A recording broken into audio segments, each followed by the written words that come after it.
petit reportage photo. Ah, ça sera un petit reportage vidéo au parking de Gavarnie. Parce que on va aller voir le cirque de Gavarnie de plus près, avec sa grande cascade la plus haute d'Europe, 432 mètres. Alors, de gauche à droite, il y a le petit Astazou, le col Swan entre les deux, le grand Astazou. Après, tout ça, c'est le massif du Marboré.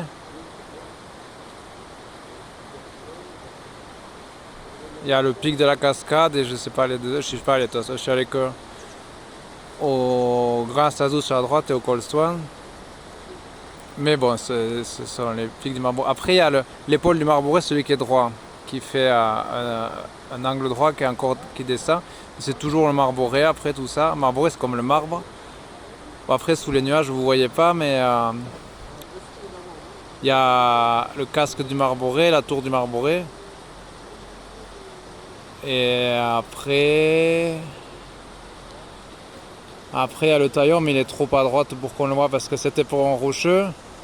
Il y a plus ou moins la cabane des soldats pas loin, qui débouche au col des Tentes pour monter au taillon. Donc ça, c'est à droite, à Brèche de Roland, qui permet de le traverser, le cirque. On a à Brèche de Roland, qui est une des frontières entre la France et l'Espagne. Donc comme on est en France ici, une des frontières avec l'Espagne.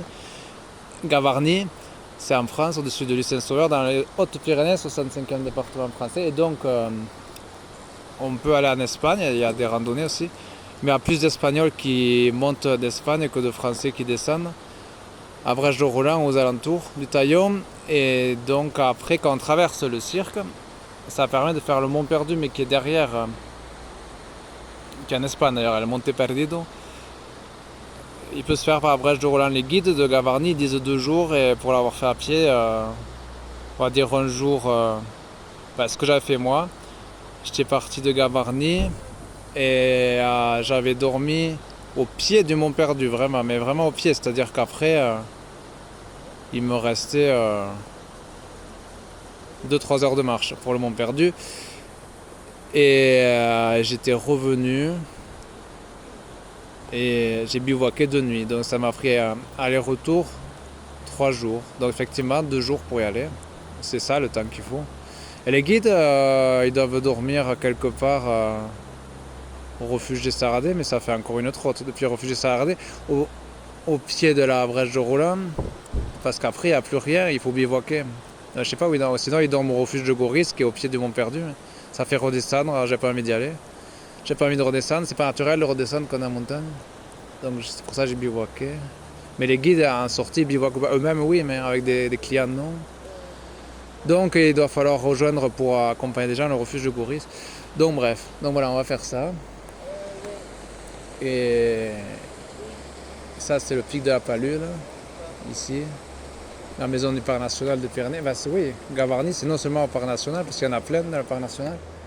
Il y a plein de parcs nationaux, mais il est au patrimoine mondial de l'humanité. C'est pour ça qu'il n'y a jamais eu d'arrivée Tour de France, parce que c'est protégé.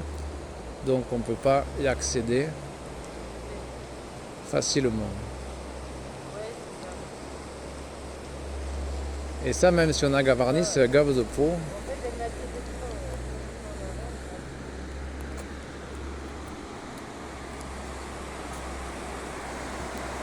Et comme Claire est au téléphone, je vais lui filmer, si jamais tu vois cette vidéo, Claire chérie, que la voiture a été achetée à Nevers.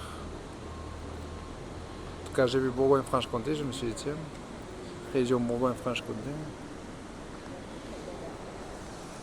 Mais ici on est dans les Hautes-Pyrénées.